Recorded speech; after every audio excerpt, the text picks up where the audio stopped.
voy a permitirme hoy día compartir con ustedes un material que tiene que ver justamente con estos conceptos. Es la diapositiva que ustedes están viendo en la pantalla. ¿Me confirman? ¿Se nota? Sí, ingeniero. Correcto. Entonces, ya el calor lo hemos definido como una forma de energía, ¿no? En la cual un resultado sensible es la diferencia de temperaturas, y en el caso, aquí, para corregir un poco también o complementar el tema, en el caso de que no sea así, se acompaña de un cambio de estado, ¿no?, físico, pero sin que haya generación de trabajo. Entonces, ahí tienen los conceptos básicos del calor, ¿no? Dentro del enfoque termodinámico, se lo ha visto dentro de un proceso, ¿no? O vinculado a varios procesos, cómo es que está produciéndose esta interacción energética, ¿no? Entonces, ya dentro del punto de vista genérico, el calor no solamente es un cambio equilibrado, o de alguna forma, para decirlo en el enfoque termodinámico, que se da hasta que los dos cuerpos alcancen la condición de igual temperatura, ¿no? No es solamente así, no es solamente así. También está dado por un proceso que va desarrollándose en el tiempo, y la cantidad de calor en el tiempo no necesariamente es constante. Para los procesos termodinámicos sí hemos tomado cantidades de calor sin interesarnos el tiempo. Simplemente vinculábamos a un proceso y cuál era el estado inicial y final y el calor neto, por decirlo así, ¿no? Sin embargo, cuando hablamos, por ejemplo, de un proceso de suministro de calor para un alto horno, ustedes que van a trabajar en minería, eso va a implicar alimentar o quemar combustible, y el proceso de generación de calor en ese alto horno va a ser desde un calor mínimo y va a ir incrementándose la temperatura en todo el sistema progresivamente, involucra un suministro de combustible, ¿no?, paulatino, progresivo, que normalmente nosotros en todos los procesos en planta tratamos de que sea a valores de caudales o de flujos nominales, ¿no? De alguna manera regulados, pero igual, a lo largo del tiempo, esa cantidad de calor no es ya constante, ¿no? Obviamente, en este ejemplo del alto horno, hay que esperar un tiempo para que se pueda poner en marcha y alcance las condiciones de fundición del metal, que es a lo cual apuntamos. Entonces, aquí vamos a ver algunos mecanismos de transferencia de calor, ¿no?, en las cuales la condición de una situación caliente a una condición fría está pasando de manera progresiva, e incluso podríamos hablar de una condición de equilibrio. No necesariamente ya en una condición de equilibrio, ¿no?, sino desde una condición a una temperatura diferente hasta que alcance su temperatura final. Podría ser al revés, desde una situación fría hasta una condición caliente, o hasta que alcance la condición de equilibrio. Estos tres mecanismos de los cuales estábamos hablando son los que ustedes ven en el último párrafo: conducción, convección y radiación. ¿De acuerdo? Conducción, convección y radiación. Entonces, cada uno de estos tiene su propia naturaleza, ¿no?, de cómo se produce esta interacción o transferencia de energía. Entonces, vamos avanzando con el material que tenemos y vamos a verlos de esta manera. Cuando hablamos de sólidos, el mecanismo predominante es la conducción. Y la conducción está dada por la ley o ecuación de Fourier, que más adelante la vamos a ver. Cuando hablamos de moléculas en movimiento, esto está más vinculado con los fluidos, hablamos de convección. Hablamos de convección. Y cuando hablamos de convección, entonces, esto está expresado o modelado matemáticamente a través de la famosa ley de Newton. La ley de Newton. Y el último mecanismo de transferencia de calor es cuando no hay un soporte físico, es decir, no hay una condición de contacto físico directo, ¿no?, entre un cuerpo y otro. Es el mecanismo de transmisión de calor por radiación. Y la ley que regula eso es la famosa ley de Stefan Boltzmann, ¿no? Entonces tenemos tres leyes. Fourier para, ayuden. La ley de Fourier, ¿para qué mecanismo está trabajando? ¿Para un mecanismo sólido?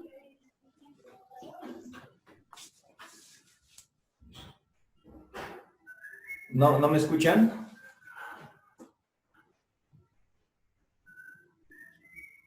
¿Aló? Sí, lo escuchamos.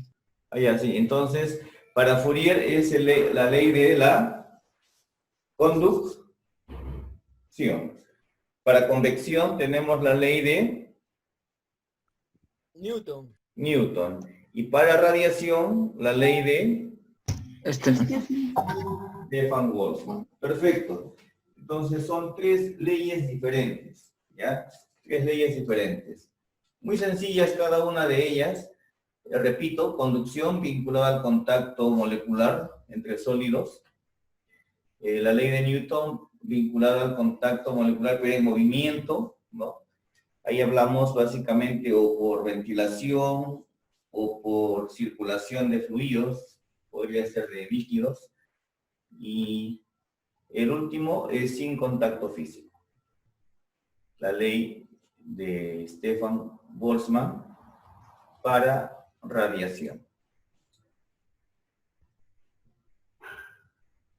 Por una condición natural, el calor siempre va a pasar de un cuerpo caliente a uno frío. Esto también ya lo hemos visto en las clases anteriores. Esa es su condición natural, ¿no? De uno que está a mayor temperatura a otro que está a menor temperatura. Entonces siempre se va a dar así. O viéndolo desde otro punto de vista de la cuestión molecular, de aquel que tiene mayor actividad molecular al que tiene menor actividad molecular, ¿no? Entonces, en el caso de la conducción, podríamos hablar, ya sea para líquidos, gases o sólidos, ¿no?, a las interacciones, como les decía ya, moleculares, pero las que priman en los fluidos líquidos y gaseosos son las interacciones moleculares por colisiones. En cambio, cuando hablamos de los sólidos, es a la vibración o a la microvibración de las moléculas, que son las que están transportando, ¿no?, sus electrones y permiten la conducción del calor. Entonces, habrá elementos que son más adecuados para conducir calor que otros, ¿no? Los metales, por lo general, son los mejores conductores del calor y de la electricidad, por su configuración geométrica, su estructura reticular, ¿no?, a nivel microscópico. En cambio, hay otros materiales como el asbesto, por ejemplo, las fibras minerales, los aislantes que nosotros utilizamos en los cables eléctricos, tienden a retardar el fenómeno de transferencia de calor. Entonces, esto tiene que ver con la facilidad como se permite la conducción del calor en los sólidos. Y ahí hablamos de la razón de conducción de calor, ¿no? Depende mucho, entonces, de la naturaleza de la materia, y esto va a estar vinculado con su facilidad para ser un mejor conductor o no de calor. Ahí tenemos algunos mecanismos de conducción de calor, ¿no? Entre el agua líquida y el agua sólida, ¿no? Aquí tenemos otro tema en donde está retardado el fenómeno de la conducción de calor en esta diapositiva, donde tenemos a una persona en una zona helada, ¿no? Una zona bastante fría. Entonces el mecanismo igual se produce, pero en este caso está retardando la conducción de calor gracias a los materiales con los cuales está cubierto, ¿no? Acá tenemos otra forma, fíjese, de conducción de calor, ¿no? Estamos permitiendo el enfriamiento de una sustancia caliente, ayudando a que se caliente, más bien una sustancia fría, y para eso hemos puesto un puente conductivo. Son ejemplos de conducción de calor. Lo que tenemos ahora es la famosa ley de Fourier, ¿no? La famosa ley de Fourier. Fourier establece que la cantidad de calor, el flujo de calor, está dado por la conductividad del material, por el área transversal que es atravesada por este flujo de calor, multiplicada por la diferencia de temperaturas y dividido entre el espesor del material.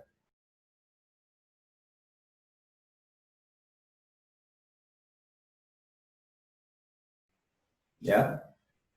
Permítanme unos segundos nada más. Cuando nosotros tenemos la ley de Fourier, esta está expresada en realidad para elementos tipo placa, que podrían ser de forma plana, curvilínea o lo que fuese, pero como una placa, donde el área que va a ser, lo decíamos así, atravesada por el flujo de calor, está configurada perpendicularmente a la dirección de este flujo, de manera perpendicular. Acá tengo el flujo de calor. Entonces, es esta área a la que se refiere. El espesor a la que se refiere la ley de Fourier es este espesor delta de X. Y los cambios de temperatura a la que está haciendo alusión allí se refiere a las temperaturas extremas. Entonces acá tendré una temperatura, pongámosle A, una temperatura 1, y aquí una temperatura 2. Obviamente, para que el flujo de calor se dé en este sentido, se prevé que T1 sea mayor que T2. Vuelvo a decir, el área, superficie,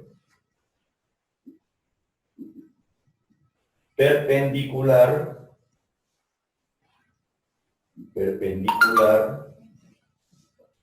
a la dirección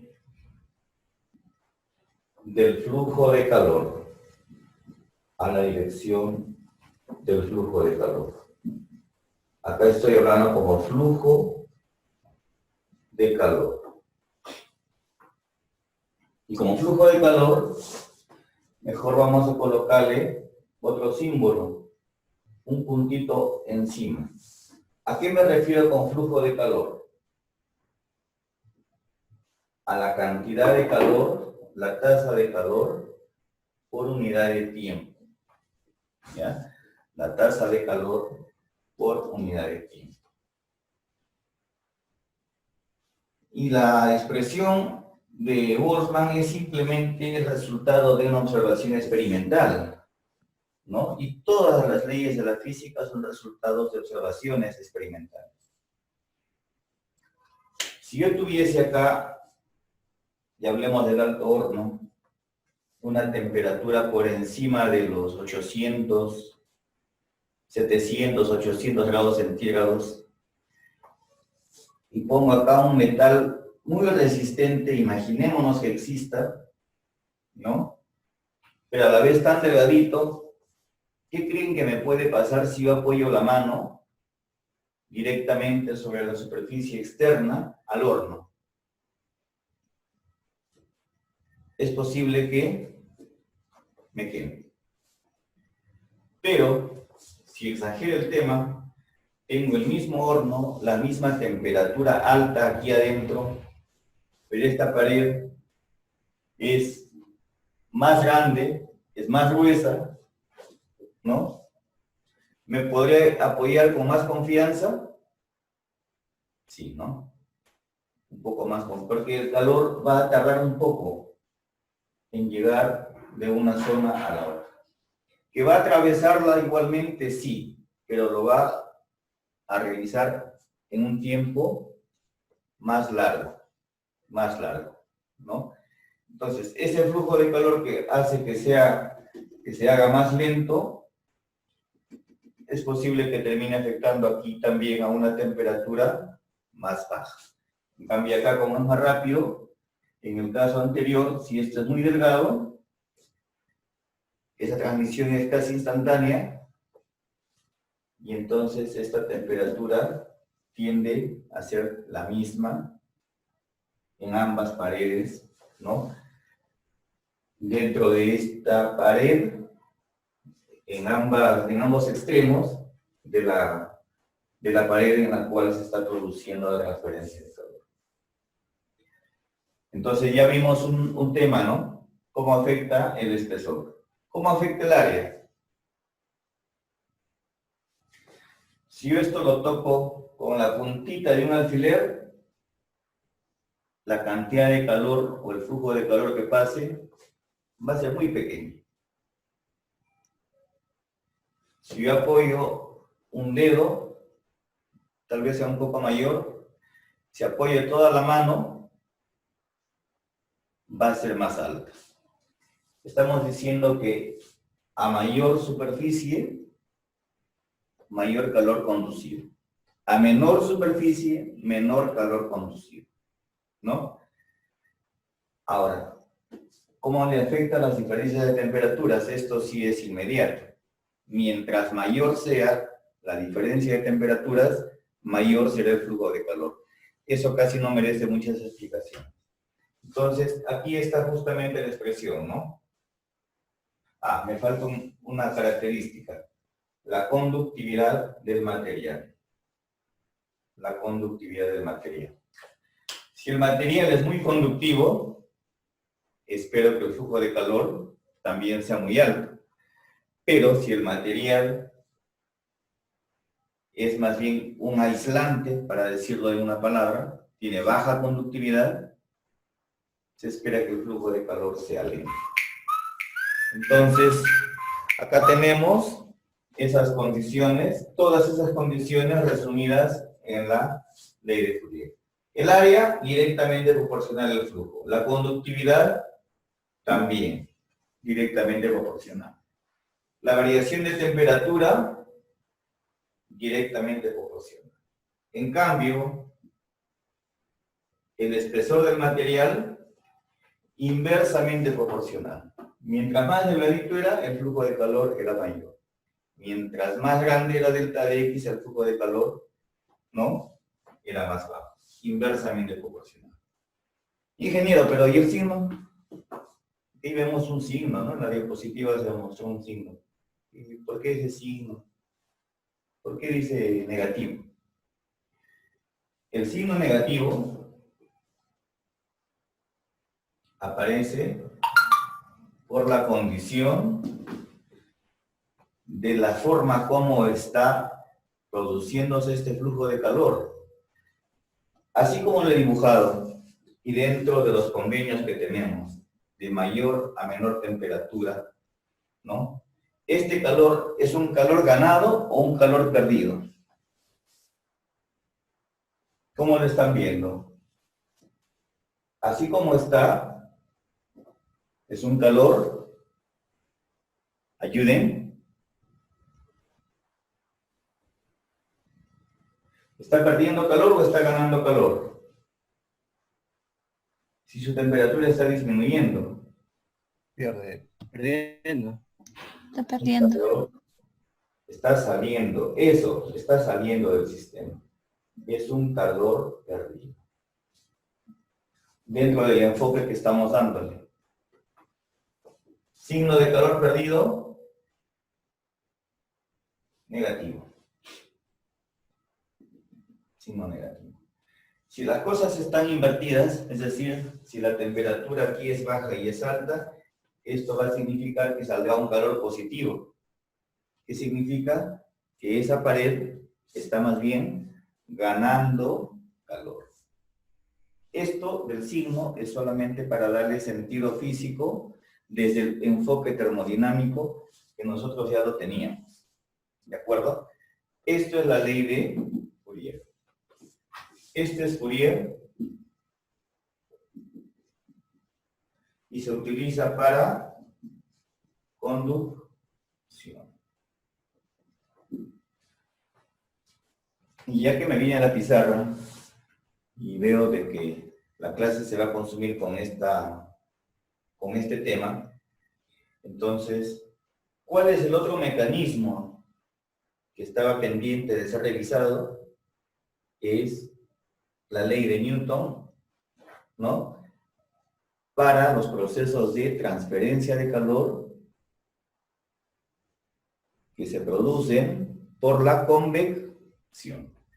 Entonces, cuando tengo convección, el tema es diferente. Cuando se produce convección, el tema es diferente. Vamos a tratar de ahorrar un poco de poco espacio que tengo aquí para hacer el gráfico y poder expresar el fenómeno de convección. En el fenómeno de convección, nosotros asumimos que el flujo de calor se da desde un cuerpo, ¿no?, caliente. Esto podría ser incluso un sólido, un líquido, pero un cuerpo caliente, ¿no? Entonces acá vamos a poner aquí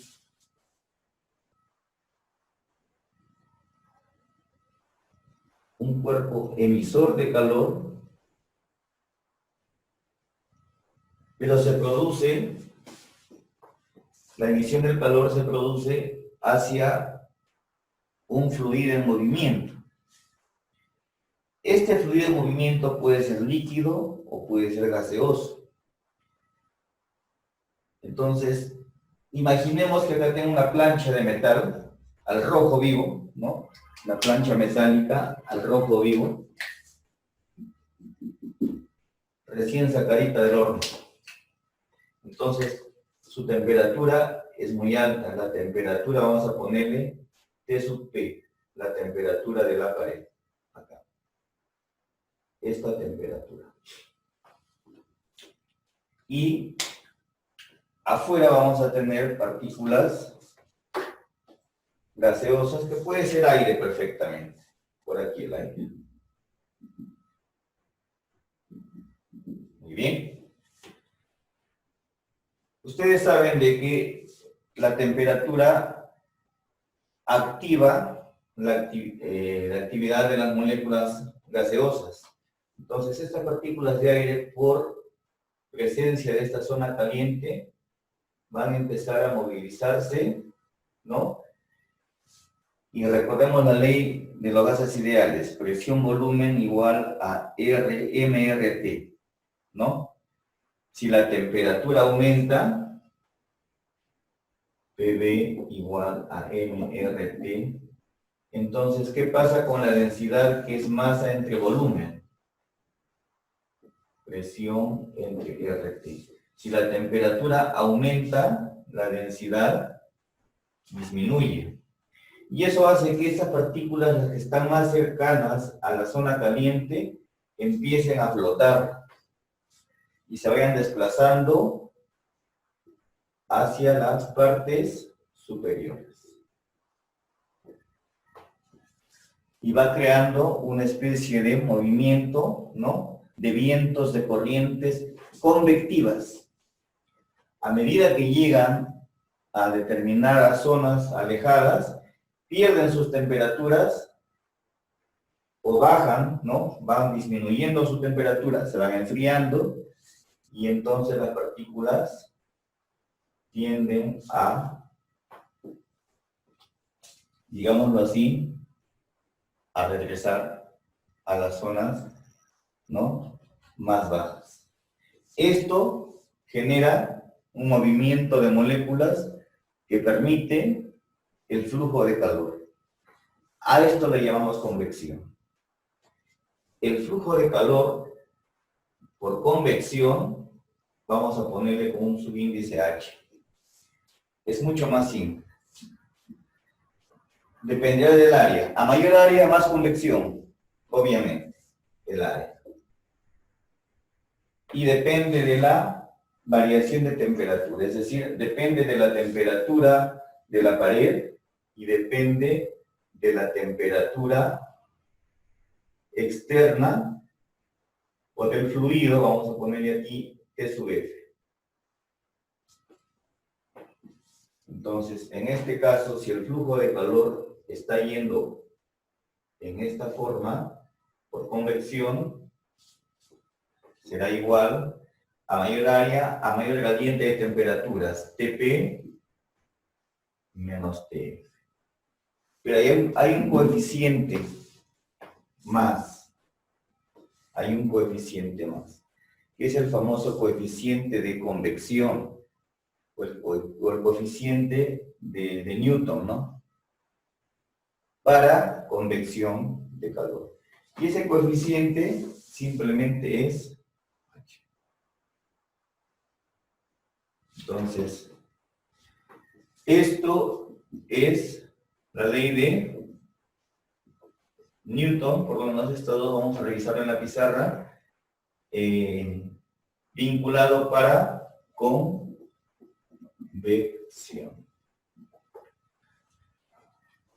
Es importante que ustedes sepan a qué superficie me refiero.